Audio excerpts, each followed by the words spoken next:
सभी भागवत प्रेमियों को राधे राधे। आइए आज पुनः आम्र फलों से आच्छादित आम्र वृक्षों के साय में बैठकर नील गगन के नीचे भागवत रस का पान करें। हम लोगों ने देखा कि बड़े बड़े पहलवानों को भगवान ने अपने बड़े भाई बलराम जी के साथ मिलकर सबको मार दिया और जो शेष बचे थे सब भाग गया। कंस ने आदेश दिया कि इस ग्वाले को कृष्ण को बाहर निकालो, नंद जी को कैद खाने में डालो, उग्रसेन अपने पिता को भी कहा कि कैद खाने में डालो और वासुदेव जी को मार डालो। ये सब आदेश दिया मंत्रियों को।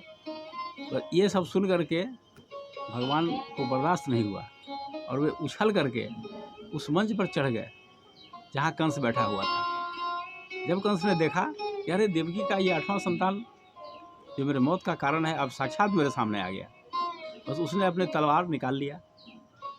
भगवान भी भिड़ गए, भगवान ऊपर ही भिड़ गए कंस से। और इस युद्ध के दौरान कंस का बाल पकड़ के भगवान ने कंस को नीचे पटक दिया, नीचे पटका मंच के नीचे, और भगवान उसके शरीर पर कूद गए मंच पर से ही। और भगवान के कूदते ही कंस की मृत्यु हो गई। क्योंकि कृष्ण हमेशा भगवान का चिंतन करता था, शत्रु रूप में ही सही, सतत भगवान का चिंतन करता रहता था। हमेशा कृष्ण उसके आंखों के सामने छाए रहते थे। तो भगवान ने उसको, कंस को सारूप्य मुक्ति दिया। भगवत गीता में भी आया है कि अंत काले च मामेव स्मरण मुक्त्वा कलेवरम यह प्रयाति स मद्भाव नास्त्यत्र संशय। अंत काल में जिन भावों को स्मरण करता हुआ मनुष्य शरीर छोड़ता है उसी को प्राप्त होता है। तो अंत काल में तो वह कृष्ण का चिंतन कर ही रहा था, भक्ति भाव से न सही, बैरी के रूप में ही सही, शत्रुता भाव से ही सही, कृष्ण का चिंतन तो कर रहा था। इसलिए भगवान के अपने नियम के अनुसार कि बस चिंतन किसी रूप में हो, चिंतन होना चाहिए भगवान का। तो भगवान ने उसका कल्याण किया, कंस को सारूप्य मुक्ति दिया। इधर कंस के शरीर को भगवान कृष्ण मलशाला में घसीटने लगे। उसके बाद कंस के 8 छोटे भाई सब वहाँ आए, भगवान ने सभी को मार दिया युद्ध करके।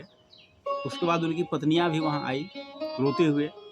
भगवान ने उसको ढांढस बंधाया और सबने स्वीकार किया कि कंस निरपराधों से द्रोह करता था, इसी का यह परिणाम है।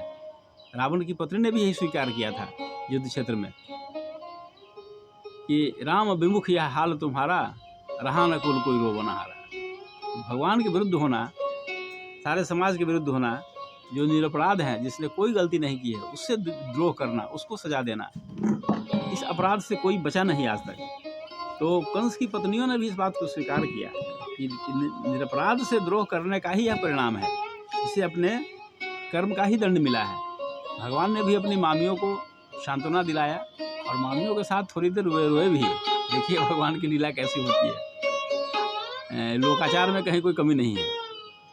और उसके बाद लौकिक कर्म कराया, जो मृत्यु के बाद का जो कर्म होता है, भगवान कृष्ण ने लौकिक कर्म कराया अपने मामाओं का। ये सब हुआ और कंस की मृत्यु के बाद भगवान की जय जयकार हुई।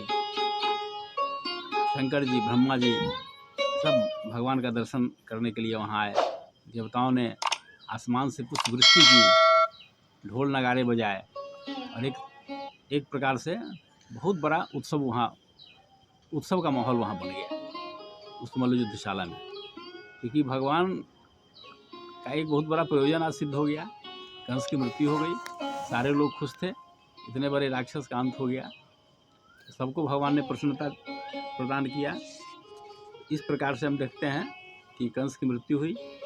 ये सब करने के बाद भगवान कैद खाने में आए और जहाँ उनके अपने माता पिता देवकी और वसुदेव जी बंद थे, उन्होंने, भगवान ने अपने माता पिता को प्रणाम किया। देवकी जी ने अपने पुत्र को उस समय भगवान ही समझ रखी थी, भगवान समझ लिया था, इसलिए अपने पुत्र को अपने गले से नहीं लगाया। भगवान इस बात को समझ रहे थे कि इसके अंदर मातृत्व का भाव नहीं है, ये हमें भगवान समझ रही थी। बस भगवान ने मुस्कुराकर अपने माया का पर्दा फैला दिया। फिर देवकी के अंदर पुत्र का भाव पैदा हुआ। देवकी वसुदेव जी ने समझा कि हमारा पुत्र है और उन्होंने अपने पुत्र को अपने गले से लगाया, काफ़ी रोए और उसके बाद उन्हें माता पिता को मुक्त कर दिया। उग्रसेन जो नाना थे उसको राजा बनाया, क्योंकि राजा ययाति के श्राप के कारण यदुवंशी राज सिंहासन पर नहीं बैठ सकते थे। एक घटना हुई थी, तो राजा ययाति का श्राप था, इस कारण से उग्रसेन को राजा बनाया गया। और इस तरह से आगे का काम हुआ।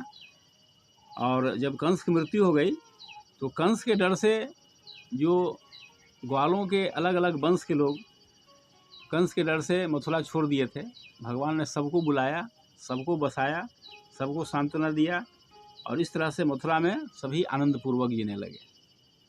आज की बात हम यहीं समाप्त करते हैं, फिर आगे क्या हुआ इसकी चर्चा आगे करेंगे। धन्यवाद।